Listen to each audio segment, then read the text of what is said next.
శ్రీకాకుళం నియోజకవర్గాన్ని జిల్లాలోనే నెంబర్ 1 నియోజకవర్గంగా తీర్చిదిద్దాలనే లక్ష్యంతో ముందుకు సాగుతున్నామని శ్రీకాకుళం ఎమ్మెల్యే గొండు శంకర్ అన్నారు.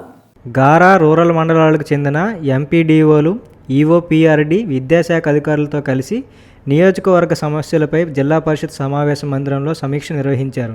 ఈ సందర్భంగా ఎమ్మెల్యే మాట్లాడుతూ త్రాగునీరు, గ్రామాల్లో పరిశుభ్రత, సీసీ రోడ్లు, డ్రైన్ల నిర్మాణం, పంచాయతీ సచివాలయ భవనాల నిర్మాణం, గ్రేడియేషన్ ఆఫ్ పంచాయతీ సెక్రటరీ పదోన్నతులపై చర్చించామని తెలిపారు. జిల్లా పరిషత్ నుంచి మంజూరైన నిధులతో అభివృద్ధి పనులు ప్రారంభించాలని ఇప్పటికే అధికారులను సూచించామని వివరించారు. ఆ పనులను ఆపవద్దని, కొనసాగించాలని కోరామని చెప్పారు. ఈ ఆర్థిక సంవత్సరంలో మరిన్ని నిధులను తెచ్చి అభివృద్ధి పనులను పూర్తి చేయాలని నిర్ణయించమన్నారు.